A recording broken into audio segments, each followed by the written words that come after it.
বারা হতে আয়ের 2 নম্বর ক্লাসে 2টা ম্যাথের সমাধান বোঝানো হবে। আগের ক্লাস যারা মনোযোগ দিয়ে দেখেছেন তাদের জন্য সহজ হবে। জনাব রুমেল একটি প্রাইভেট কলেজের সহকারী অধ্যাপক। তার বাড্ডায় একটি বাড়ি আছে, যা থেকে তিনি প্রতি মাসে 16,000 টাকা ভাড়া পান। বাড়িটির পৌরমূল্য বার্ষিক 2 লক্ষ টাকা।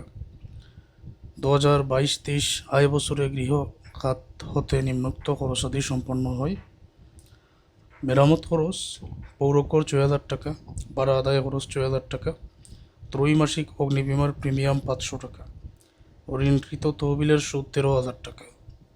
বাড়িটি বছরে 1 মাস খালি ছিল। 23-24 কর নির্ধারণী বছরে ভাড়া হতে মোট আয় নির্ণয় করো। আচ্ছা, তো এটা সমাধানের জন্য এখানে একটা টেবিল আমি অঙ্কন করে নিয়ে এসেছি। তো এক এক করে নিয়ম মেনে সব বসাবো। শুরুতেই ভাড়া মূল্য আর পৌরমূল্যের মধ্যে যেটা বড় সেটা নিয়ে আসব। আমরা আগের ক্লাসগুলোতে দেখেছি বাসার মালিক নিজেও তাকে আবার ভাড়াও দিয়েছেন, যার কারণে পৌরমূল্যকে 2 দ্বারা ভাগ করার প্রয়োজন পড়ছে। বর্তমান অঙ্কের মধ্যে সম্পূর্ণ বাড়িটাই ভাড়া দিয়েছেন, এই জন্য 2 দ্বারা ভাগ করারও প্রয়োজন নাই, তাই তো? তো এই 2টা অংশ আগে আমরা লিখে নিই। প্রতি মাসে 16,000 টাকা করে ভাড়া পান, তো বছরে 12 দ্বারা অবশ্যই গুণ করতে হবে। আর এটার পৌরমূল্য আছে 2 লক্ষ টাকা। তো এইটা দেখি আমরা কত হয়।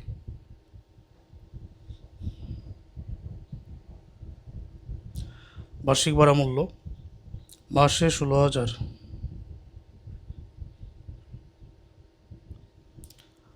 12 মাসে 1,92,000 টাকা হবে।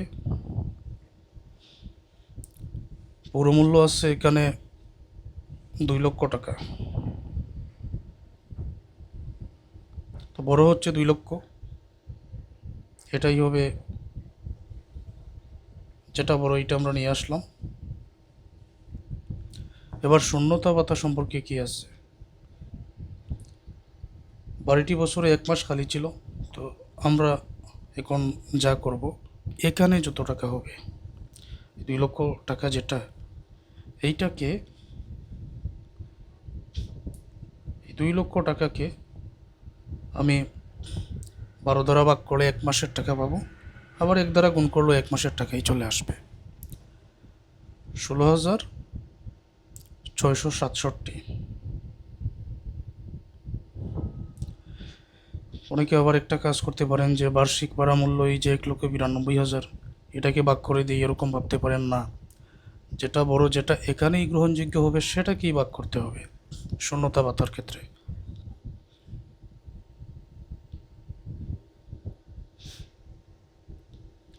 তাহলে মোট ভাড়া মূল্য এই 2 লক্ষ থেকে 1,16,767 এটা বিয়োগ করতে হবে।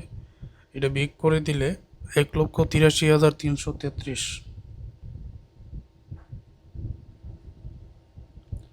1,83,333,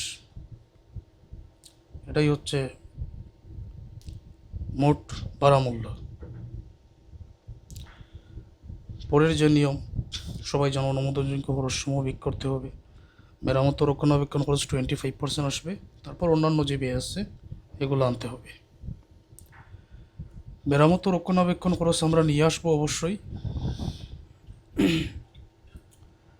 এখানে এই যে ব্যয়ের মধ্যে মেরামত খরচ যেটা, এটা কিন্তু আসবে না, কারণ এটা মেরামত ও রক্ষণাবেক্ষণ খরচের মধ্যে অলরেডি অন্তর্ভুক্ত আছে, তাই না? ভাড়া আদায় খরচও আসবে না।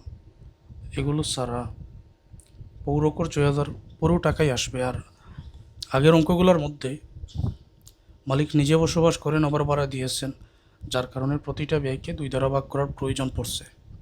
তো পৌরকর সম্পূর্ণ আসবে, 2 দ্বারা ভাগ করার প্রয়োজন নেই। ত্রৈমাসিক অগ্নিবীমার প্রিমিয়াম 500 টাকা। 3 মাসের অগ্নিবীমার প্রিমিয়াম যদি 500 টাকা হয় বছরে, তাহলে কত টাকা? এখানে একটা হিসাব, যে 3 মাস পর পর 500 টাকা, তাহলে বছরে 3 মাস পর পর যদি দেওয়া হয় 4 বার দিতে হবে, কারণ 4 3 12 মাস, তাই না? এই জন্য 500কে 4 দ্বারা গুণ করে 2000 টাকা হবে এটা টাকার পরিমাণ। ত্রৈমাসিক অগ্নি বিমার প্রিমিয়াম 500 টাকা, 3 মাস পর পর বিমা প্রিমিয়াম এটা দিতে হয় 500 টাকা, তাহলে তো সম্পূর্ণ বছরেই দিতে হবে।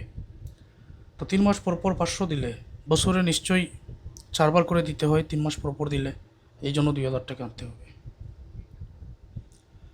ঋণকৃত তহবিলের সুদ 13,000 টাকা, তাহলে পৌরকর ত্রৈমাসিক অগ্নি বিমার প্রিমিয়াম এটা 2000 আনবো, আর ঋণকৃত তহবিলের সুদ 13,000 এটাও আনবো।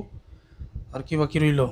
আর এখানে বাকি আছে ওই যে মেরামত ও রক্ষণাবেক্ষণ খরচ, তো এগুলো লিখে নিতেছি। মেরামত ও রক্ষণাবেক্ষণ খরচ এই যে 1,83,333 আছে, 1,83,333-এর 25% কত হবে?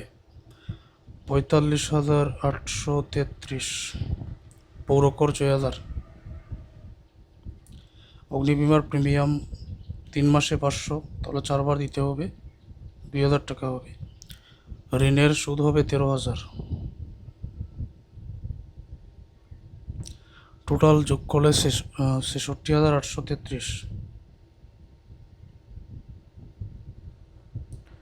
এটা যদি এখন আমরা বিক করি, ভাড়া হতে মোটায় 1,16,500।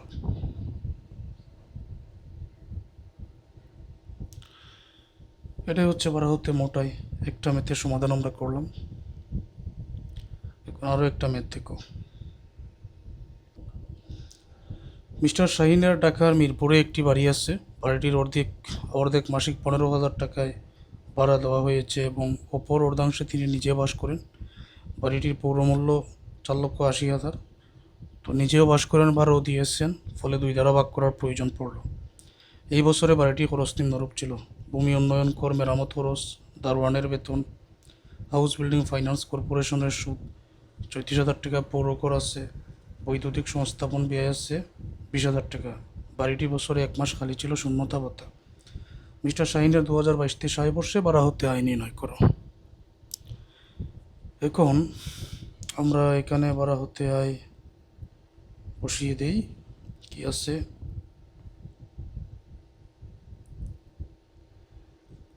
যে বাড়িটির অর্ধেক মাসিক 15,000 টাকায় ভাড়া দেন, পৌরকর 4,80,000, বার্ষিক ভাড়া মূল্য মাসিক 15,000, তাহলে 12 মাসে কত হবে? 15,000 গুণ 12, 1,80,000 টাকা। পৌরমূল্য আছে 4,80,000 টাকা, ভাগ করো 2 দ্বারা, তখন হবে 2,40,000 টাকা। বড় যেটা সেটাই আনতে হবে, তো বড় হচ্ছে 2,40,000 টাকা। শূন্যতা ভাতা সম্পর্কে এখানে তথ্য আছে। বাড়িটি বছরে 1 মাস খালি ছিল। এখানে যে 2,40,000 টাকা হয়েছে, এই 2,40,000 টাকাকে 12 দ্বারা ভাগ করো, 1 দ্বারা গুণ করো। 12 দ্বারা ভাগ 1 দ্বারা গুণ করলে এখানে আসবে 20,000 টাকা।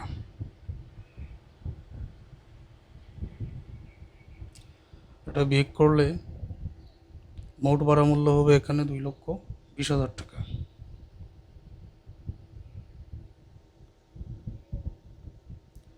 এবার আমাদের অনুমোদনযোগ্য খরচ সমূহ মাইনাস করতে হবে। তো অনুমোদনযোগ্য খরচ কী কী আছে আমরা একবার দেখি। এই জায়গায় মেরামত খরচ 18,000, এটা তো আসবে না। দারোয়ানের বেতনও আসবে না, কারণ এটা মেরামত রক্ষণাবেক্ষণ খরচের মধ্যে পড়ে অলরেডি। তো ভূমি উন্নয়ন কর 1,000, আর হাউস বিল্ডিং ফাইন্যান্স কর্পোরেশনের সুদ 34,000, পৌরকর 6,000। আর এখানে যে বৈদ্যুতিক সংস্থাপন ব্যয় 20,000 টাকা, এটা মূলধন জাতীয় ব্যয়, এটা আসবে না। মূলধন জাতীয় ব্যয় এখানে গ্রহণযোগ্য হবে না। তো কয়টা ভূমি উন্নয়ন কর, আবার প্রত্যেকটাকে 1,000 2 দ্বারা ভাগ করে আনতে হবে। ভূমি উন্নয়ন কর 1,000, হাউস ফাইন্যান্স কর্পোরেশনের সুদ 34,000, পৌরকর 6,000। এই তিনটাই তো। আর মেরামত রক্ষণাবেক্ষণ খরচ, এটা মূলধন জাতীয় বৈদ্যুতিক সংস্থাপন ব্যয় মূলধন জাতীয় ব্যয় হওয়ার কারণে আসলো না। মেরামত আর দারোয়ানের বেতন যেটা, এটা তো অলরেডি অন্তর্ভুক্ত আছে। তো এগুলো আমি এখানে লিখে নিতেছি। মেরামত ও রক্ষণাবেক্ষণ খরচ এই যে 2,20,000 টাকা আছে, এটার 25% কত হবে? 55,000 টাকা। ভূমি উন্নয়ন কর টাকা আছে 1,000 ভাগ 2, এখানে হবে 500 টাকা। হাউস বিল্ডিং ফাইন্যান্স কর্পোরেশনের সুদ ছিল 34,000, এই 34,000কে 2 দ্বারা ভাগ করে এখানে হবে 18,000 টাকা। পৌর কর ছিল 6,000 টাকা, 2 দ্বারা ভাগ করে হবে 3,000 টাকা, যোগ করে হবে 76,500 টাকা। উপরের টাকা থেকে বিক করলে ভাড়া হতে মোটে 2,20,000 থেকে 76,500 টাকা বিক করলে 1,43,500, এটাই ভাড়া হতে মোটায়। প্রয়োজনে ক্লাসটা আবার দেখে এই ম্যাথগুলোর সমাধান নিজেরাই করো।